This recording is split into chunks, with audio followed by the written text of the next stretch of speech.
Nous prenons dans cet exercice l'initiation au JavaScript, le langage inhérent au JavaScript. L'objectif premier du JavaScript est avant tout de pouvoir modifier le code HTML et CSS d'une page web. Dans un premier temps, on va se concentrer sur la transformation du HTML et essayer de comprendre comment ça fonctionne. On va tout reprendre de A jusqu'à Z. Je vais tout simplement faire un nouveau document directement dans mon projet, plus, et ce nouveau document, je vais reprendre les exercices que nous avons potentiellement déjà fait. Ici, ça va être mon 11 bis, premier PHP, premier JS, .html. Je mets mon code HTML, je mets tout de suite ma balise script, et je vais me rendre dans Body pour intégrer déjà un minimum de HTML. Alors qu'est-ce qu'on va intégrer? Un simple lien pour le moment, pour faire notre exemple. Un lien qui est caractérisé par plusieurs éléments. Un texte à l'intérieur, Google. Un href, c'est-à-dire le lien, http://www.google.fr. Et un name, un title. Tac. Vers Google. On pourrait même s'amuser à lui rajouter encore plein d'attributs. Le dernier attribut que j'ai envie de lui mettre, c'est un ID. Un ID, qu'est-ce que c'est? C'est un identifiant de manière 1 et unique dans la page. Donc, je vais pouvoir, grâce à l'identifiant que je vais saisir ici, pouvoir le modifier. Alors, modifier ce lien, on le connaît en CSS, mais on va être également capable de le modifier via le JavaScript. Donc, un identifiant, on l'utilisait peu en CSS, mais vraiment, en JS, on va vraiment l'utiliser. Là, je vais tout simplement l'appeler le lien. Ceci étant fait, je vais pouvoir ouvrir ma page.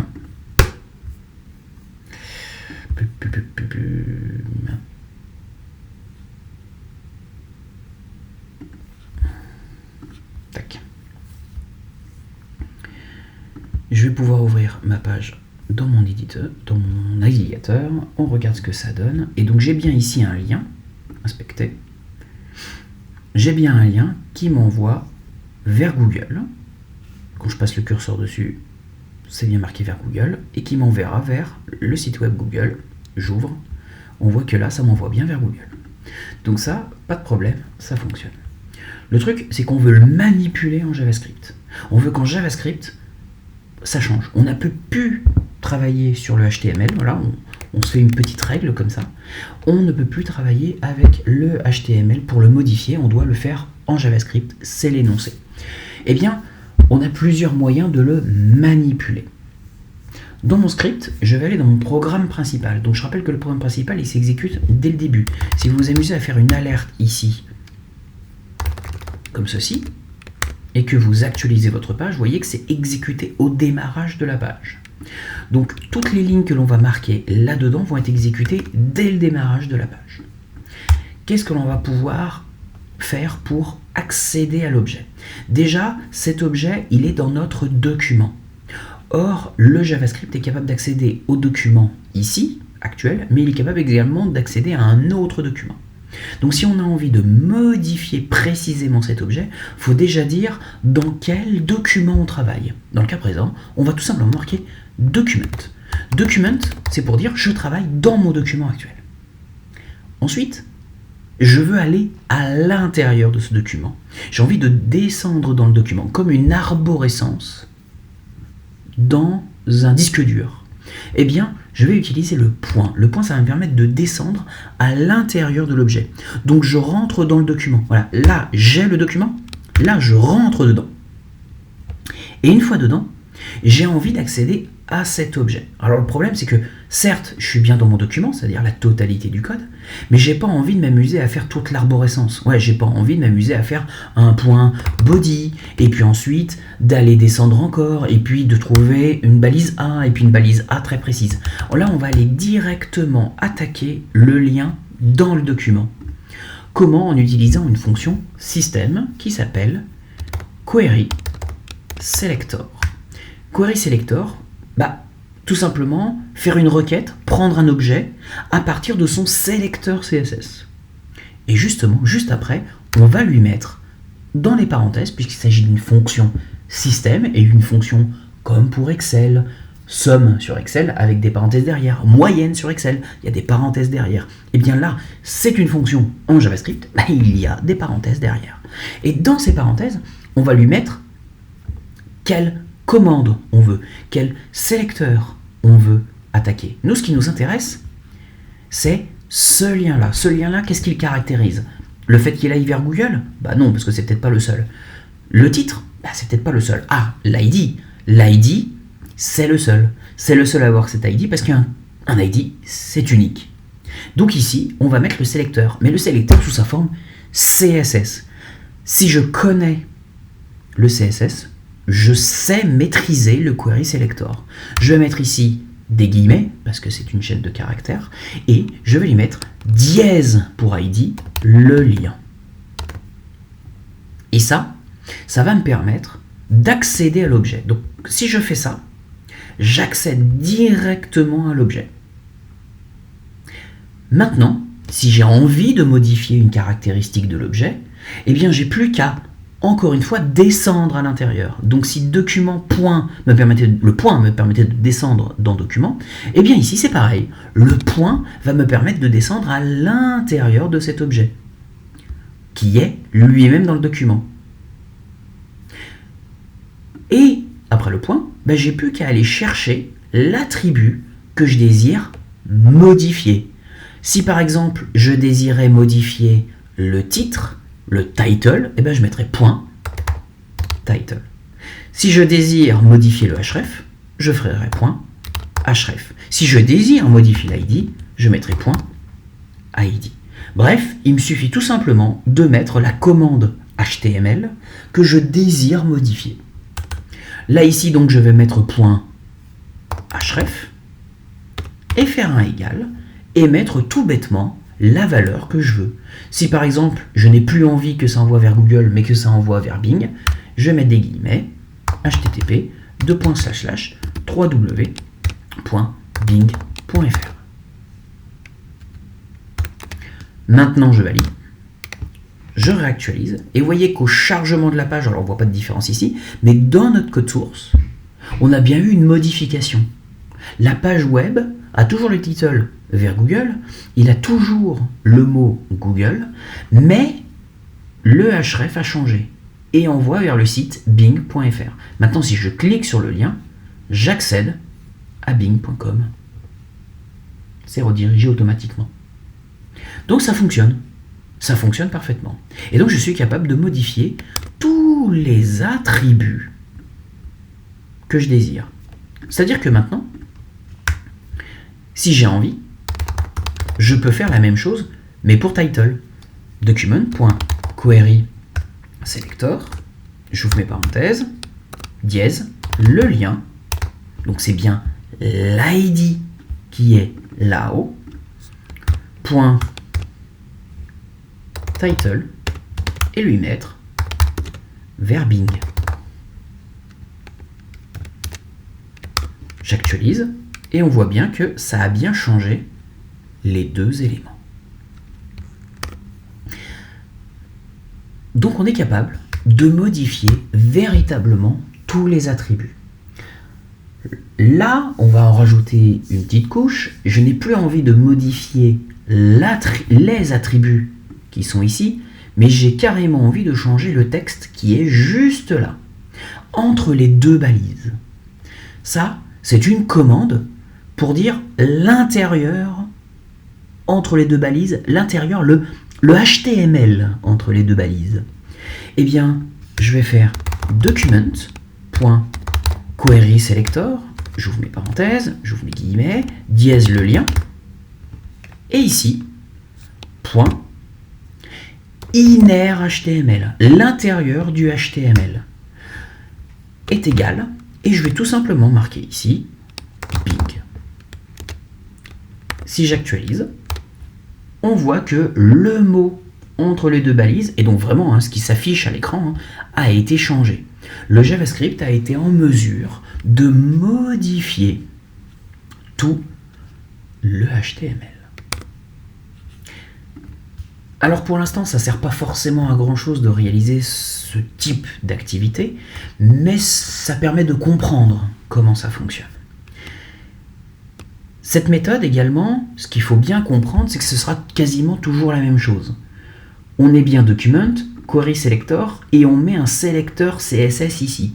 Et c'est bien un sélecteur CSS. C'est-à-dire que à ce niveau-là, en termes de sélecteur, je peux mettre un simple dièse le lien, ça pas de problème, mais je pourrais y mettre des choses plus complètes. Par exemple, classe, point, une classe très précise, ma classe.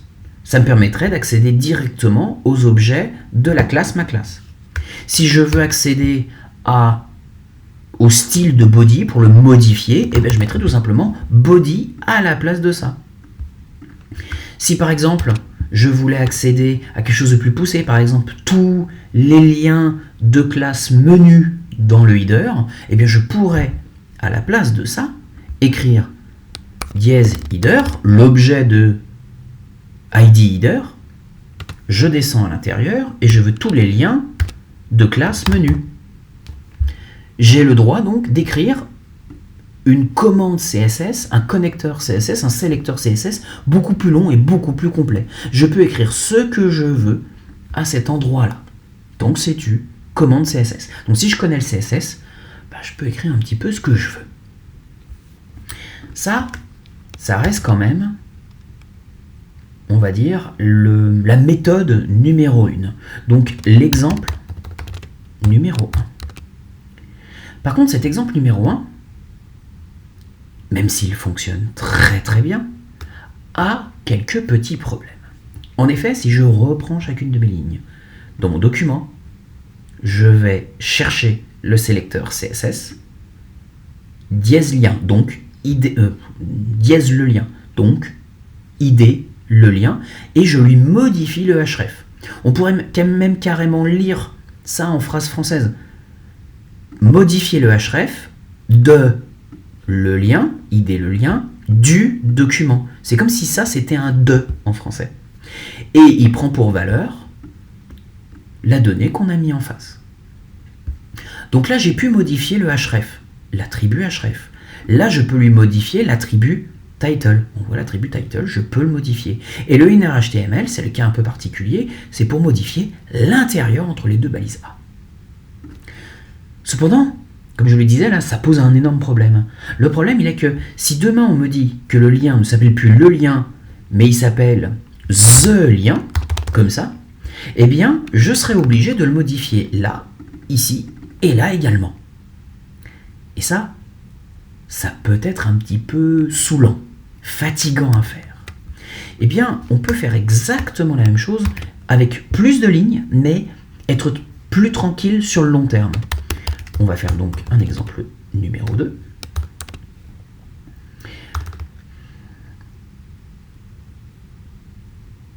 Dans cet exemple numéro 2, on va créer une variable, var lien.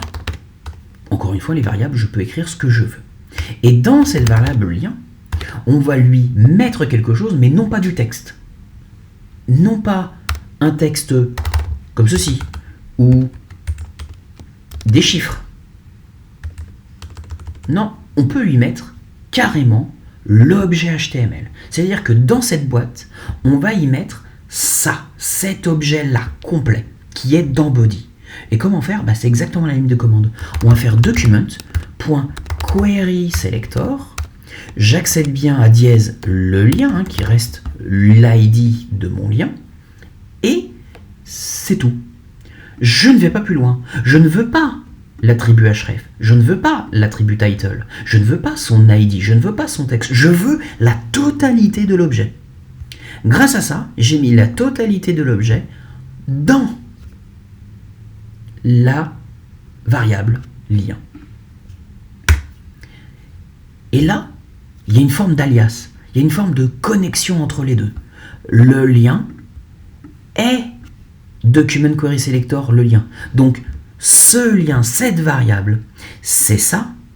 Et ça, c'est ça. C'est la même chose. Je modifie l'un, ça modifie les autres. C'est un alias. Donc maintenant, je vais pouvoir modifier mon lien en passant par la variable, que j'ai nommée plus ou moins pareil, mais c'était pas obligatoire. D'ailleurs, mon lien s'appelle lien alors que l'ID s'appelle le lien. Vous voyez, c'est pas exactement la même chose. Et bien ici, je vais taper lien, et puis si j'ai envie de modifier le href, eh bien je vais faire point href. Ça fait exactement la même chose, sauf que c'est plus court, tout simplement. Et je vais faire est égal à, et là on va mettre autre chose, http www.ecosia.fr. Et maintenant, je vais pouvoir remodifier également le title. Donc lien, point, title, est égal, et lui mettre le texte que je veux, vers Ecosia. Et ensuite, refaire exactement la même chose, lien.innerHTML est égal, Ecosia. Le gros avantage de cette solution, même si elle prend 5 lignes, contrairement au premier exemple qui en prend 3, c'est que demain on me dit ça s'appelle plus le lien, mais ça s'appelle the lien. Donc forcément, si l'ID change, tout ça ne fonctionne plus, parce que ça accède à un ancien ID. Eh bien, dans l'exemple 1, je suis obligé de le modifier 3 fois. 1, 2, 3. Alors que dans l'exemple 2, je le modifie qu'une seule fois.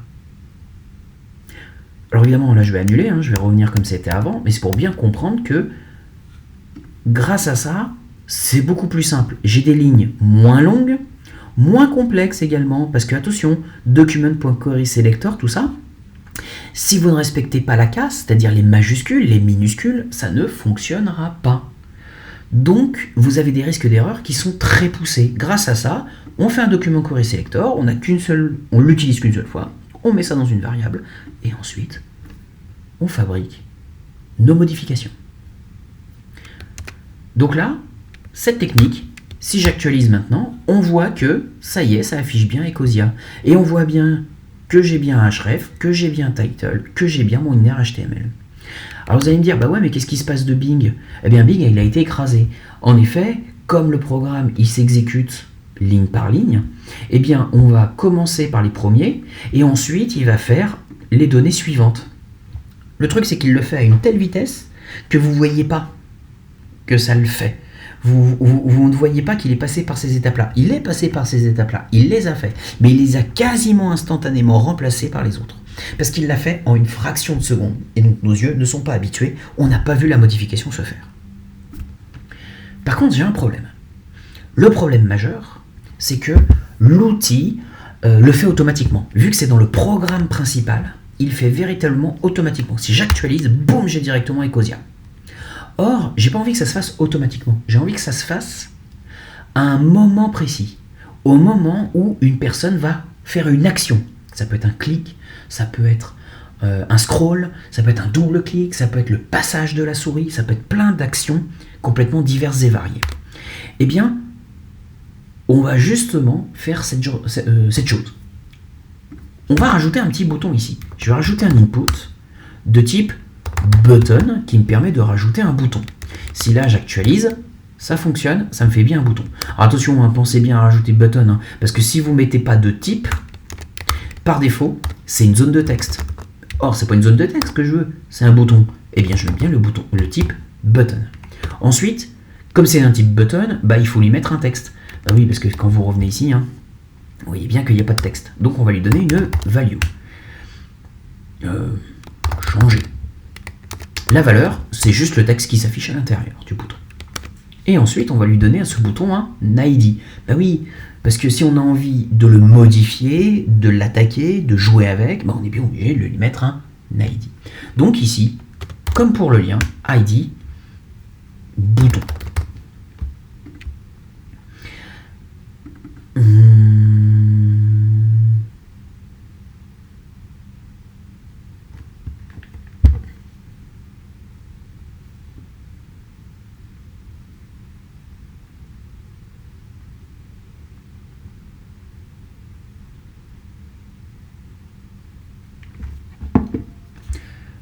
Maintenant, ce que je veux, avec mon exemple Numéro 3.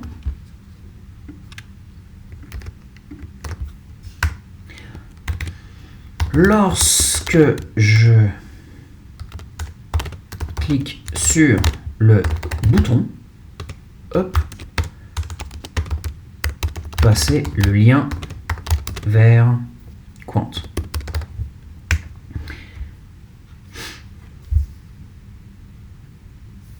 Première chose, lorsque je clique sur le bouton, donc il va falloir faire en sorte de déclencher un clic sur le bouton. Bon, ça veut dire que déjà le bouton, il faut que je le récupère, il faut que je l'utilise. C'est exactement la même technique. Je vais créer un var button, que j'appelle comme je veux encore une fois. Button prend pour valeur document.querySelector. Et son ID, c'est bouton, donc dièse bouton. Et là, je m'arrête là, vraiment sur ma ligne. Qu'est-ce qu'il y a? Variable est une case, est une boîte. Cette boîte prend pour valeur, on y met dedans le bouton, en tout cas l'objet dont l'id est bouton, il est là-haut, dans mon document. Ce qui veut dire que bouton contient le bouton. Button contient mon bouton, mon input de type button dont la valeur est changée et dont l'id est bouton. Maintenant, ce button, je pourrais lui faire des modifications. En effet, si je fais .value est égal à truc, c'est un exemple, quand j'actualise, vous voyez que mon bouton, il s'appelle plus changer, mais il s'appelle truc. Sauf que c'est pas ce que je veux. Ce que je veux, c'est non pas lui modifier sa valeur, mais lui modifier une action. Donc bouton point, je rentre dedans, et je veux lui modifier une action précise, l'action du clic. Eh bien, toutes les actions en JavaScript, toutes les fonctionnalités d'action commencent par un on. On. Et on quoi? Après, je n'ai plus qu'à déterminer toutes les actions que je veux. Alors là, il suffit d'aller sur Internet et de taper Events JavaScript. On va trouver plein de sites, référence des événements, boum, boum, boum, boum, boum, et là je trouve un tableau avec la référence des événements. Animation, presse-papier, composition, transition. Alors c'est pas ce que je veux. Voilà. Je vais marquer liste Events JavaScript. C'est le même.